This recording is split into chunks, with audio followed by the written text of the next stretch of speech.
Assalamualaikum warahmatullahi wabarakatuh. Di sini saya akan mempresentasikan sebuah jurnal yang berjudul Status Populasi Satwa Primata di Taman Nasional Gunung Gede Pangrango dan Taman Nasional Halimun Salak, Jawa Barat. Jurnal tersebut merupakan jurnal primatologi Indonesia yang ditulis oleh Fitria Basalama, Aci Julfa, Dewi Suprabawati, Devi Asriana, Susilawati, Agnes Anggraini, dan Rahmalia Nurul yang akan dipresentasikan oleh saya dengan nama Yunika Rahmawati dengan NPM 2014151034 dari kelas Kehutanan A. Adapun daftar isinya, yang pertama pendahuluan, yang kedua metode penelitian, yang ketiga hasil dan pembahasan, dan yang keempat kesimpulan. Yang pertama ada pendahuluan. Taman Nasional mempunyai peran yang sangat penting dan strategis dalam pelestarian keanekaragaman hayati. Provinsi Jawa Barat memiliki taman nasional, diantaranya yaitu Taman Nasional Gunung Halimun Salak dan Taman Nasional Gunung Gede Pangrango.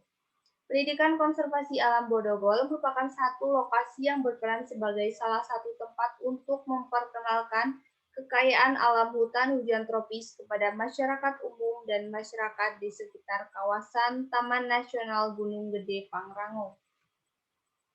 Bagian dari kawasan Taman Nasional Gunung Gede Pangrango dan Pendidikan Konservasi Alam Bodogol merupakan habitat 4 jenis satwa primata yang ada di Pulau Jawa.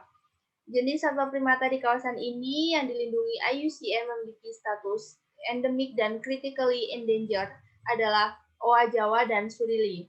Jenis yang tergolong berstatus rentan adalah lutung Jawa dan kukang.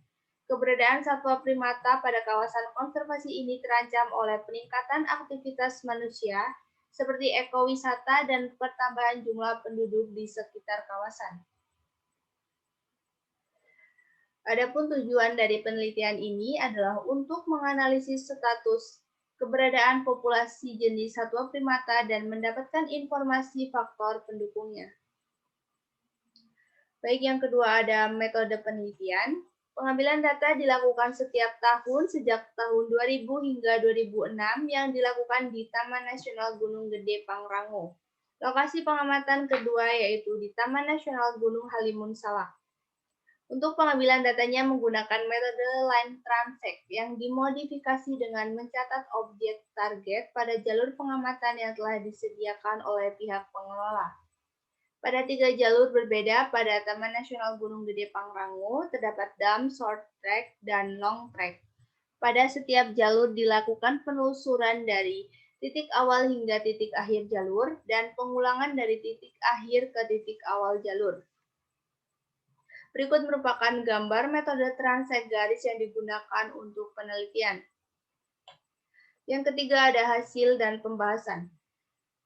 Luas area pengamatan yaitu 133,71 hektar yang mewakili 0,61% luas Taman Nasional Gunung Gede Pangrango.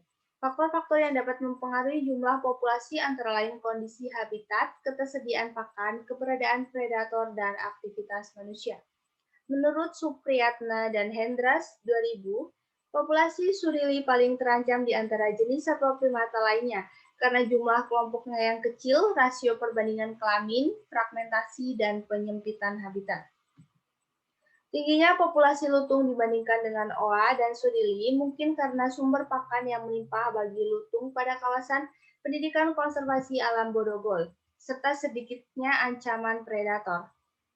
Tidak ditemukannya monyet ekor panjang pada kawasan ini karena monyet ekor panjang lebih menyukai hidup dekat daerah perairan di dataran rendah. Pada jalur ekowisata dengan kondisi habitat yang masih ideal, keberadaan satwa primata lebih rendah dibandingkan jalur non-ekowisata. Terdapat hubungan antara perjumpaan spesies satwa primata dengan jumlah pengunjung ekowisata dalam kawasan. Pada tahun 2000, jumlah pengunjung tinggi mengakibatkan perjumpaan terhadap sebaran primata menjadi rendah. Pada tahun 2002, terjadi peningkatan jumlah pengunjung dari tahun sebelumnya, tetapi perjumpaan terhadap populasi satwa primata pun meningkat. Berikut merupakan grafik populasi satwa primata di kawasan Pendidikan Konservasi Alam Bodogol. Dan berikut merupakan gambar dari total pengunjung di kawasan Pendidikan Konservasi Alam Bodogol pada tahun 2000 sampai 2006. Kemudian ada status primata di Taman Nasional Gunung Halimun Salak. Populasi satwa primata tertinggi di kawasan Taman Nasional Gunung Halimun Salak terjadi pada tahun 2003. Variasi kepadatan populasi primata karena pengunjung ekowisata memberikan pengaruh terhadap kehidupan liar satwa primata. Tingginya frekuensi perjumpaan dengan satwa primata, terutama oa Jawa, karena lokasi pengamatan yang merupakan dataran tinggi. Penurunan kualitas habitat menurut Tobing 1999 dapat mempengaruhi stabilitas populasi dan perilaku satwa primata. Cara untuk melihat kualitas suatu habitat yaitu dengan melihat ketersediaan pakan sebagai salah satu fungsi daya dukung habitat terhadap satwa yang tinggal di dalamnya.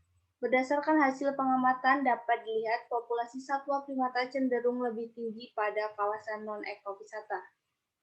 Berikut merupakan grafik populasi satwa primata di kawasan Taman Nasional Gunung Halimun Salak. Dan berikut merupakan grafik total pengunjung di kawasan Taman Nasional Gunung Halimun Salak pada tahun 1998 sampai 2006. Tabel berikut merupakan tabel kelimpahan buah berdasarkan Fruit Trail di Taman Nasional Gunung Halimun Salak. Baik, yang keempat ada kesimpulan. Kesimpulan dari penelitian ini yaitu estimasi kepadatan populasi satwa primata yang berfluktuasi di kawasan Pendidikan Konservasi Alam Bodogol, Taman Nasional Gunung Gede Pangrango, dan Taman Nasional Gunung Halimun Salak masih sulit menggambarkan meningkat atau tidak populasinya. Namun, tekanan gangguan yang ada, baik efek pengunjung ataupun kondisi habitat yang mengalami perubahan, dapat diduga mempengaruhi menurunnya populasi satwa primata pada dua kawasan taman nasional tersebut. Baik, sekian yang dapat saya sampaikan. Terima kasih dan wassalamualaikum warahmatullahi wabarakatuh.